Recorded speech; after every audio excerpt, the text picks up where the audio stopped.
Welcome to Just Asia, AHRC TV's weekly human rights program. These are the headlines. Mother in Nepal is dying in search of justice for her son. Fake rumors see the lynching of 5 more people in India's state of Maharashtra. Hong Kong's July 1st march called for end to China's one-party rule. Amnesty International Indonesia launches report on killings in Papua. Human Rights Watch call on Pakistan to let Ahmadis vote in elections. Urgent appeal from Indonesia.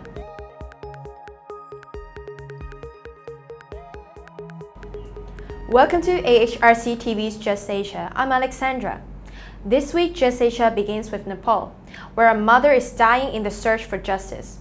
Ganga Maya Adhikari from Poudel, Gorkha district, began her third fast-on to death hunger strike on May 29th. After more than 30 days of fasting, her health is severely deteriorating. She is presently in the ICU of Bir Hospital, Kathmandu. Ganga Maya has a simple demand: the arrest of Chhabilal Poudel, the main accused of the murder of her son, 18-year-old Krishna Adhikari. Krishna Adhikari was brutally killed on 6 June 2004 by Maoists. Since then, the family's efforts to seek justice have been futile. State inaction even displaced them from their village. No political party has taken up this case either. Finally, Krishna's parents decided to take extreme measures and began a hunger strike in January 2013. Krishna's father, Nanda, died on his 333th day of fast in September 2014. Nepal has national and international obligations to conduct a prompt, fair, and effective investigation into the murder case of Krishna Adhikari. If Ganga dies in the custody of the state, the government will be individually liable.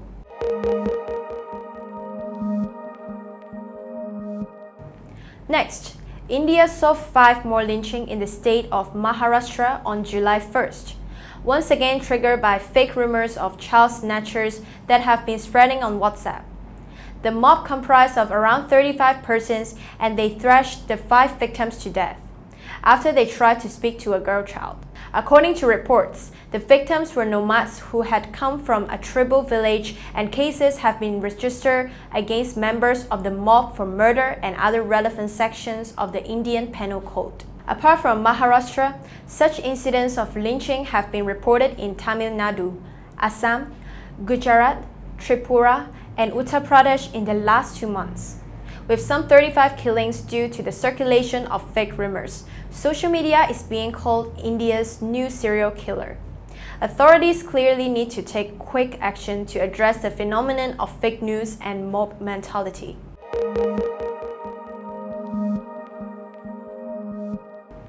In Hong Kong, thousands of residents marched on Sunday, July 1st, to observe the 21st anniversary of the territory's return to China from Britain.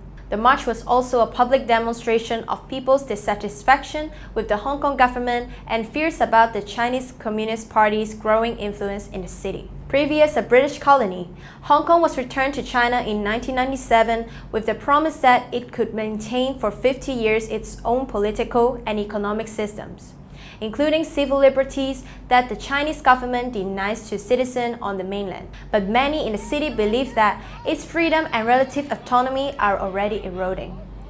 While Hong Kong residents march every year on July 1st, demonstrating for democratic values and usually calling attention to particular causes, this year's march for the first time explicitly called for the end of one-party rule in China.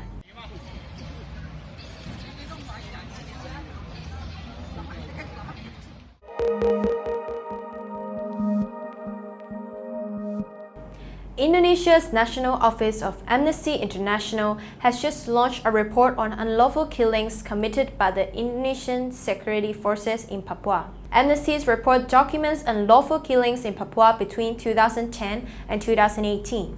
A total of 69 cases resulting in the killing of 95 persons in the last 8 years. These unlawful killings include the Penai case of 2014, the brutal shooting committed by a police mobile brigade in Dayai Regency in 2017.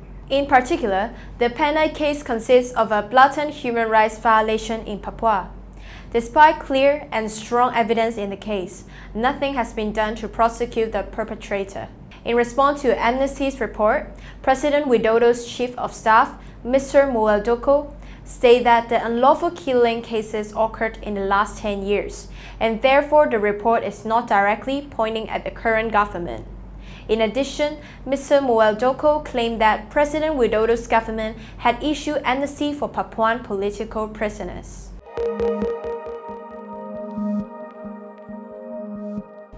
Moving to Pakistan, Human Rights Watch called on the government to allow the participation of the Ahmadiyya religious community in the country's general election scheduled for July 25th this year.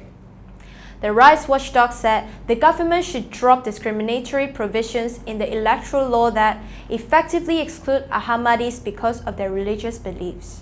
To register as voters, Ahmadis must either renounce their faith or agree to be placed in a separate electoral list and accept their status as non-Muslim. Human Rights Watch Asia Director notes that the election in Pakistan can't be free and fair if an entire community is effectively excluded from the electoral process. Apart from being denied the right to vote, the Ahmadiyya community faces deadly violence by militant Islamist groups. In recent years, hundreds of Ahmadis have been injured and killed in bombings and other attacks by militants. Moreover, Pakistan's law further encourages persecution of the community, allowing authorities to arrest, jail, and charge Ahmadis for blasphemy and other offenses. This is a vicious cycle, said an Ahmadi businessman. We are persecuted and discriminated by law, which ensure that we don't get a voice in the parliament.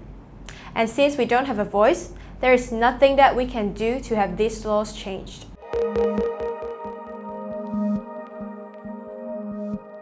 Finally, the Urgent Appeals Weekly features one urgent appeal from Indonesia. An intolerant mob attacked and forcibly evicted Ahmadiyya homes in Lombok Timur.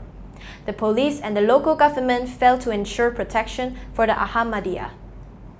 Up until present, there is no clear law enforcement committed by the law enforcement agency against the offenders.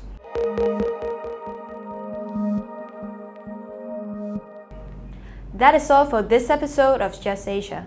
For more on this and other issues, please visit www.humanrights.asia or www.alrc.asia/justasia. Thank you for watching and see you next week.